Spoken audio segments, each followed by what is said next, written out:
Bien, vamos a iniciar abordando el tema, planteando algunos aspectos que son importantes a tener en cuenta en relación básicamente con el fenómeno, con el abordaje del fenómeno en nuestro Perú. ¿Quiénes son los infractores en el Perú? Es la primera pregunta que nos hacemos al empezar a abordar el tema. Tenemos que definir, en este caso, qué es la conducta antisocial o de desadaptación social en la adolescencia. Podemos definir esto como un proceso a través del cual los adolescentes transgreden las reglas y límites de su cultura y entorno social, realizan acciones que vulneran los derechos de los demás y o realizan conductas descritas en el Código Penal como delitos. Esto sucede como resultado de un complejo y dinámico conjunto de factores de riesgo y de protección. Estas dos palabras son claves para entender más adelante, como vamos a apreciar, precisamente el origen de este tipo de conductas antisociales en los adolescentes. Estos riesgos de protección, estos factores de riesgo y estos factores de protección operan en múltiples niveles de análisis. El proceso puede ser inicial, episódico o progresivo, según factores de riesgo, necesidades criminógenas y recursos. Y siempre van a implicar un desequilibrio entre capacidades y oportunidades de desarrollo y desajuste entre demandas y respuestas. Para aterrizar mejor en estas definiciones que hemos planteado, vamos a analizar ahora algunas cifras estadísticas, algunos datos estadísticos que han sido recabados en base al primer Censo Nacional de Población en Centros Juveniles de Diagnóstico y Rehabilitación, realizados en el año 2016 por el INEI, en coordinación, obviamente, con la Gerencia de Centros Juveniles del Poder Judicial. Hasta aquí un paréntesis, sabemos que mediante Decreto Legislativo 1299 del año 2016 se dispuso la transferencia de centros juveniles del Poder Judicial al Ministerio de Justicia y Derechos Humanos. En ese sentido, hoy en día aún se encuentran a cargo del Poder Judicial porque todavía no se culmina con el proceso de transferencia. Este se debe estar cerrando en septiembre del presente año. Entonces, los datos que voy a presentar a continuación, los datos estadísticos, que son muy importantes de entender y de interiorizar para aterrizar en lo que más adelante voy a explicar y voy a profundizar en torno a las diversas disposiciones del Código de Responsabilidad Penal de Adolescentes. Entonces, de acuerdo con este primer Censo Nacional de Población en los Centros Juveniles de Diagnóstico y Rehabilitación, al momento de aplicar el censo se contaba con 1.965 adolescentes infractores a nivel nacional. Es decir, 1.965 adolescentes se encontraban con la medida socioeducativa de internación en centros juveniles. No se contó para este censo a los adolescentes que estaban cumpliendo medidas en medio abierto, solo a los que estaban en centros juveniles cumpliendo medidas de internación. Entonces, obviamente esta cifra a la fecha ha aumentado, son más de 2.000, cerca de 2020, 2030 adolescentes que se encuentran a la fecha en centros juveniles. De acuerdo con este censo, 3 de cada 10 infractores de los centros juveniles tienen 17 años y la gran mayoría son varones. Un porcentaje de 95.6% son varones. Como se puede apreciar del gráfico que se presenta en esta presentación, que se presenta en esta diapositiva, específicamente en el segundo gráfico, se puede evidenciar un porcentaje menor de población femenina en los centros juveniles, cerca de un 4.4%. Bien. Uno de los datos más importantes a tener en cuenta cuando analizamos las características de los adolescentes que venían cumpliendo el año 2016 medidas socioeducativas de internación en centros juveniles es en lo referido al entorno familiar, que precisamente puede constituirse muchas veces en un factor de riesgo o en un factor de protección. En el caso de los adolescentes que fueron censados, el primer gráfico nos presenta que los infractores en los centros juveniles, sus padres o personas que asumieron ese rol le pegaban cuando eran niños. ¿Cuánto porcentaje presentaban esta situación. Cerca de la mitad de los infractores mencionó que sus padres ejercían violencia física contra ellos. En la mayoría de los casos, a veces y en pocos, esta situación era constante. En el siguiente gráfico se les preguntó si tenían un familiar que estuvo preso. 4 de cada 10 infractores tiene un familiar que ha estado preso. De estos, más de la mitad señala que ese familiar es un tío o una tía y más de la cuarta parte que es un primo o que es un hermano. La quinta parte de ellos indicó que el familiar preso es el padre. Por otro lado, cerca de la cuarta parte de adolescentes infractores señaló que a su madre la golpeaba a su padre o la pareja de ella. Entonces vemos en estos gráficos cómo el entorno familiar puede repercutir o puede influenciar en estos casos negativamente en la conducta de los adolescentes. Pero esto no actúa solo. Hay que ver o hay que identificar qué otros factores de riesgo o de protección presentan los adolescentes que se encontraban internados hasta hace 2 años en los centros juveniles.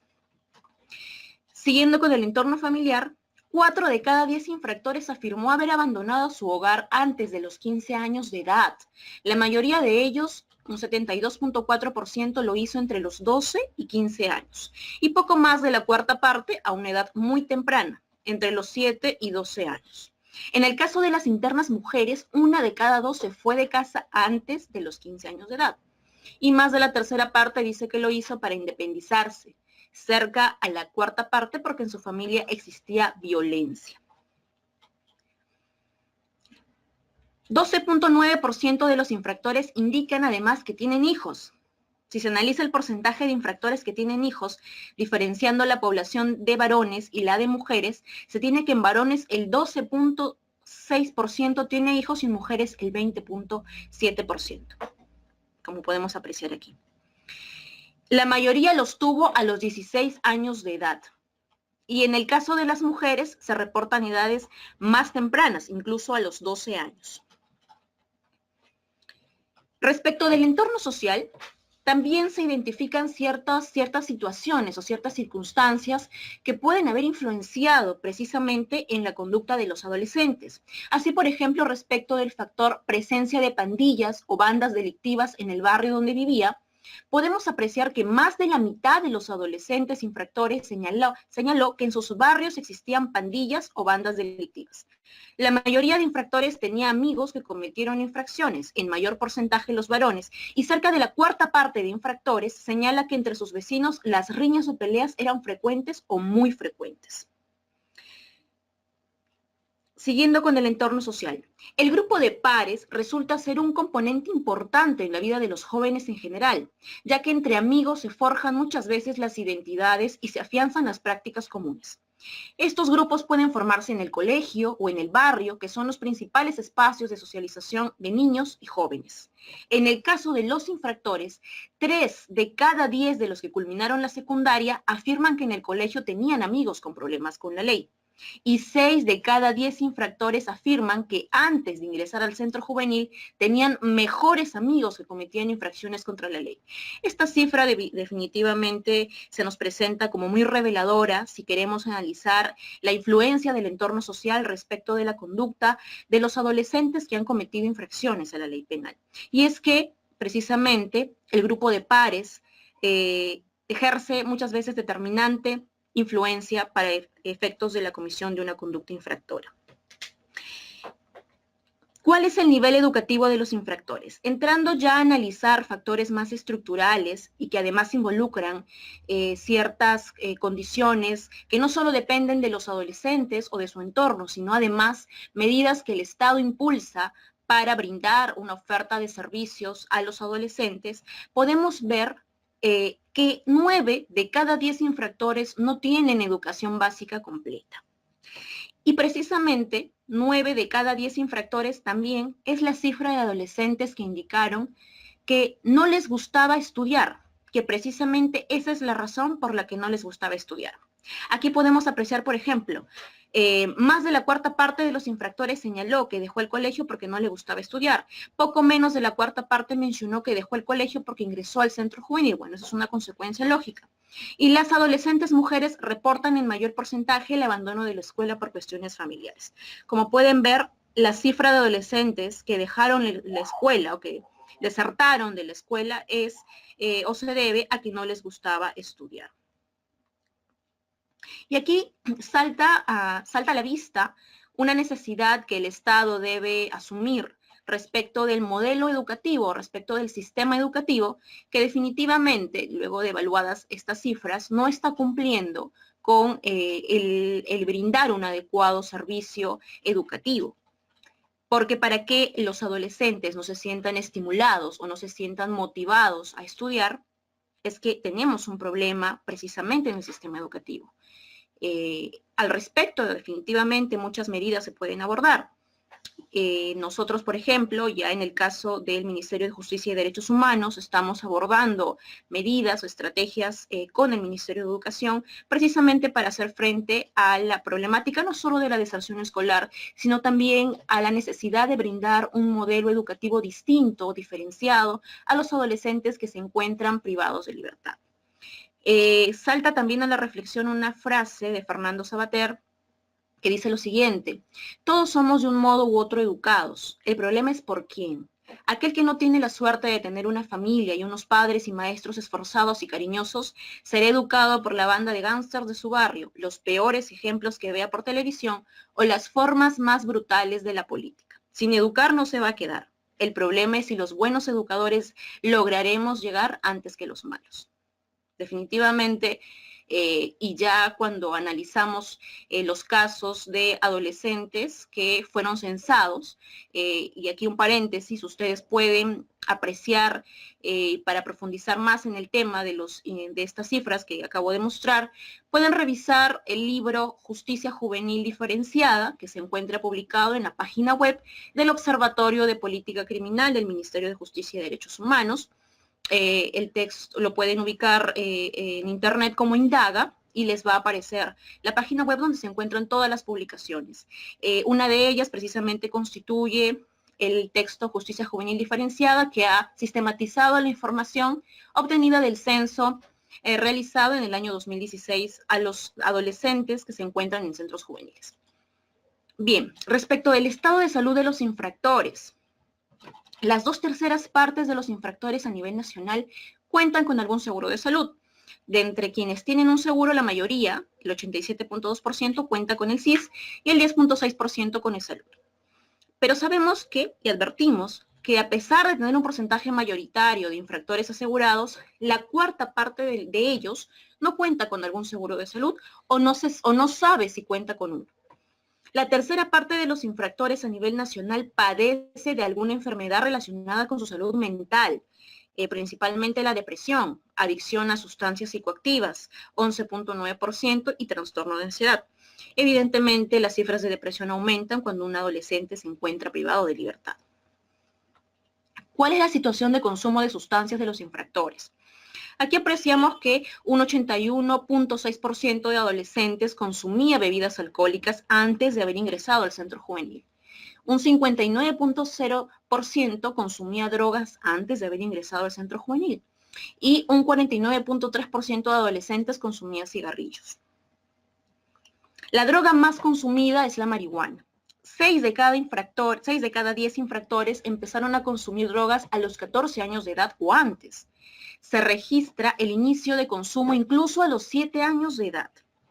Un porcentaje un poco superior de mujeres consume marihuana y un porcentaje algo superior de varones consume PVC o crack.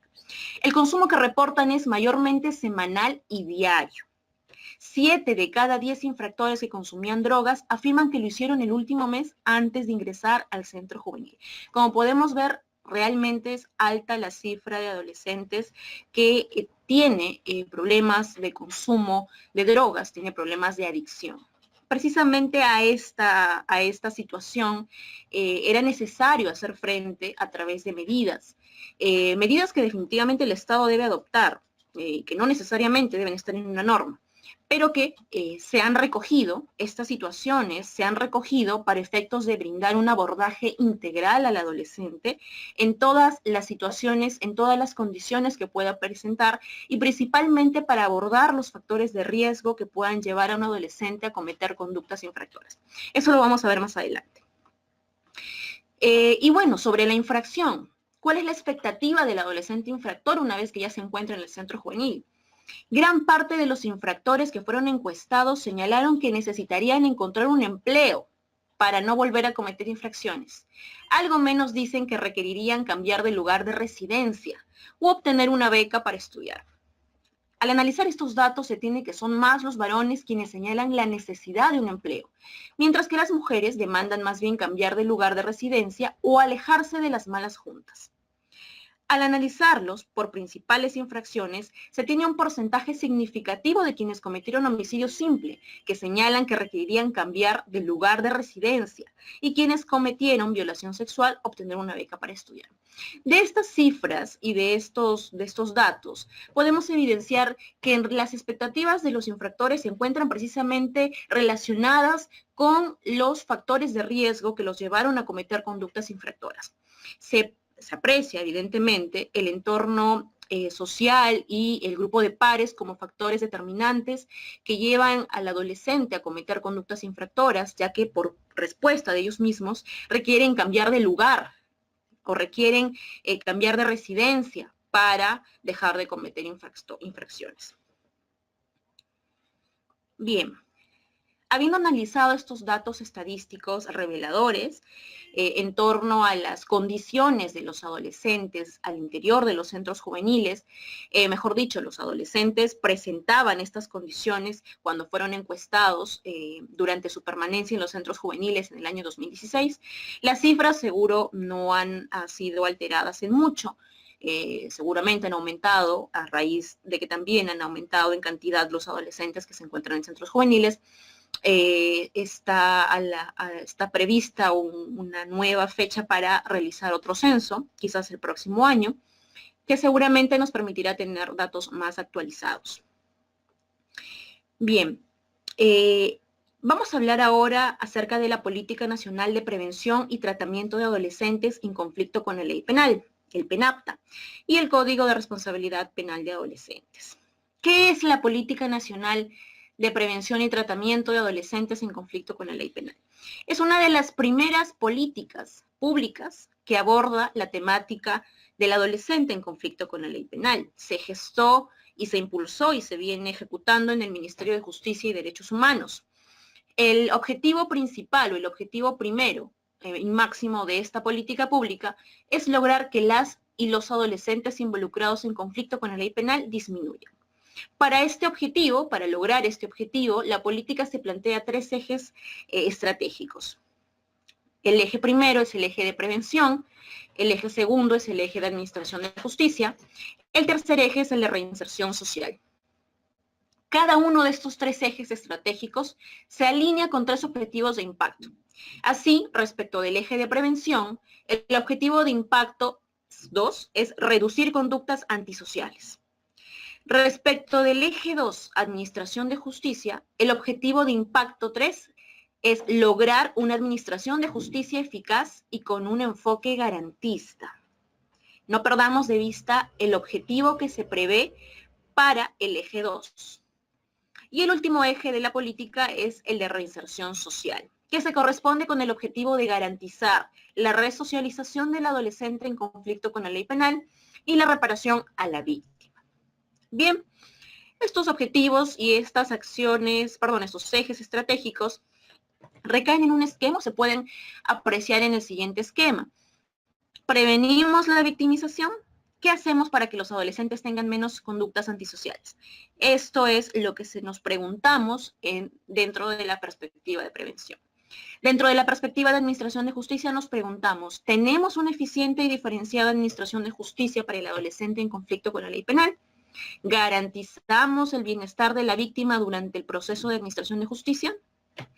Por otro lado, dentro de la perspectiva de resocialización, ¿logramos que el adolescente en conflicto con la ley penal se reinserte socialmente y respecto del tratamiento de la víctima, lograr que las víctimas sean resarcidas emocional y materialmente. Esta segunda ayudaron a traer los objetivos que requeríamos plantear al momento de formular la política pública de prevención y tratamiento del adolescente en conflicto con la ley penal. Como verán, no solo aparece una perspectiva respecto del adolescente que ha cometido la infracción, sino también una perspectiva respecto del tratamiento que damos a la víctima que ha sufrido o que ha sido, o respecto de la cual ha recaído la conducta infractora del adolescente. Entrando a tallar ahora en el Código de Responsabilidad Penal de Adolescentes, debo resaltar que precisamente es una norma, el Código de Responsabilidad Penal de Adolescentes, que se ha gestado en el marco del eje 2 de la Política Nacional de Prevención y Tratamiento del Adolescente en conflicto con la ley penal. Esto es el eje de administración de justicia. ¿Cuál era el objetivo? Lograr una administración de justicia eficaz y con enfoque garantista. A ello apuntó la necesidad de elaborar una norma que precisamente nos ayude a conseguir este objetivo, que nos ayude a que luego la política pueda aterrizar en las acciones concretas para implementar una administración de justicia eficaz y con un enfoque garantista en nuestro país. Es así que en el año 2016, en el marco de la delegación de facultades otorgadas al Ejecutivo para legislar en materia de seguridad ciudadana, lucha contra la corrupción, minería ilegal, entre otros, se planteó un artículo 2 dentro de esta ley, cuyo literal B planteaba la posibilidad de modificar las normas sobre tratamiento del adolescente en conflicto con la ley penal y mecanismos alternativos para el cumplimiento de penas en general. Es dentro de este marco normativo y gracias a esta disposición que el Ministerio de Justicia y Derechos Humanos impulsó la aprobación del Código de Responsabilidad Penal de Adolescentes. Debo resaltar que evidentemente este código no fue solo trabajado por el Ministerio de Justicia y Derechos Humanos. El Ministerio de Justicia y Derechos Humanos impulsó, si bien es cierto, su elaboración a través de un grupo de trabajo multisectorial, conformado por representantes del Poder Judicial, del Ministerio Público, de la Gerencia de Centros Juveniles del Poder Judicial, de la Defensa Pública, de la Policía Nacional del Perú, del Ministerio del Interior, Ministerio de la Mujer, Ministerio de Educación, Ministerio de Trabajo, Cultura, entre otros. Y además apoyado también por el representante del organismo internacional UNICEF en Perú y de la sociedad civil. Apoyaron, por ejemplo, en su elaboración la ONG Tierra de Hombres. En ese sentido, luego de elaborado el proyecto de Código de Responsabilidad Penal de Adolescentes, duró cerca de 2 años en la elaboración de esta propuesta normativa. Se consiguió que en el marco del decreto legislativo, en el marco de la delegación de facultades otorgadas al Ejecutivo mediante la ley 30.506, se pueda aprobar este decreto legislativo 1348, por el cual se aprueba el Código de Responsabilidad Penal de Adolescentes. ¿Y qué es este Código de Responsabilidad Penal de Adolescentes? Esta norma puede ser definida como un cuerpo normativo integral, autónomo y sistemático especializado en materia de adolescentes en conflicto con la ley penal, en consonancia con las exigencias del modelo de protección integral y las recomendaciones de los organismos supranacionales, tratados, reglas y directrices orientadoras. ¿Por qué decimos que es una norma o es un cuerpo normativo integral, autónomo y sistemático? Como sabrán muchos de ustedes que seguramente han podido revisar y aplicar de seguro el Código de los Niños y Adolescentes, uno de los libros que reconoce y que regula este Código de los Niños y Adolescentes, en el libro 4, si no me equivoco, dentro de uno de sus títulos, dentro de uno de sus capítulos, se regula lo concerniente al adolescente infractor, en cerca de 32 artículos. Pero estas disposiciones referidas al adolescente infractor se encontraban dentro precisamente de un cuerpo normativo que reconocía y que regulaba otros aspectos relacionados con la niñez y la adolescencia, ¿no? Entonces, podemos percibir, y salta a la vista fácilmente, que el fenómeno de la delincuencia juvenil o la delincuencia cometida por adolescentes se hace más patente cada vez. Creo que las cifras son reveladoras en cuanto a la cantidad de adolescentes que año tras año vienen cometiendo conductas que infringen la norma penal. Y este fenómeno es percibido por la sociedad. Entonces, no nada más el fenómeno implica una transgresión a la norma penal y con la consecuente afectación a un bien jurídico, sino que trae consigo otros aspectos que son delicados de analizar y que son además que se encuentran relacionados con otras medidas que el Estado debe adoptar. Entonces, no podíamos seguir manteniendo los dispositivos normativos referidos al adolescente infractor dentro de un cuerpo normativo que además regulaba aspectos de tutelas, de adopciones, en derechos y garantías para la niñez y la adolescencia. Necesitábamos darle el realce que merece el tema y por ende a extraer las disposiciones referidas al adolescente infractor del Código de los Niños y Adolescentes, separarlo de esta norma y regular en un único cuerpo normativo todo lo concerniente al adolescente infractor. Y decimos que es integral y sistemático, ¿por qué? Esta norma tiene tres grandes componentes. Tiene en un solo cuerpo normativo una parte sustantiva, una parte procesal y una parte de ejecución. Es decir, en un solo código encontramos estos tres componentes.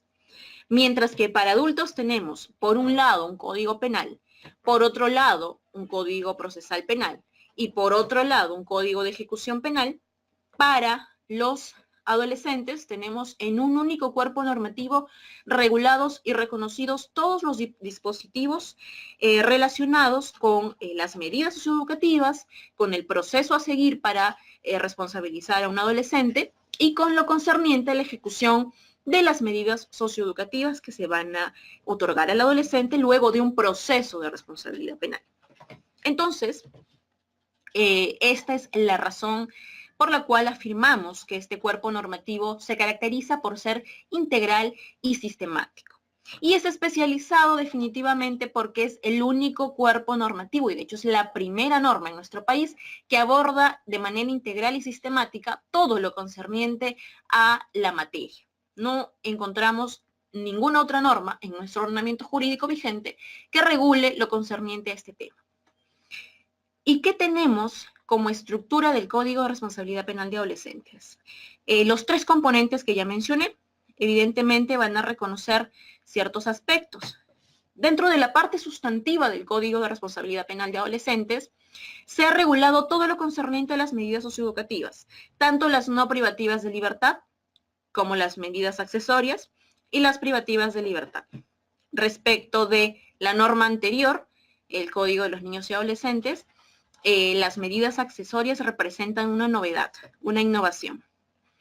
En la parte procesal, que es el grueso o es el componente más complejo de implementar, se ha regulado lo concerniente a sujetos procesales, etapas del proceso, salidas alternativas y un proceso especial que es el de determinación anticipada, entre otros aspectos que vamos a mencionar en unos momentos.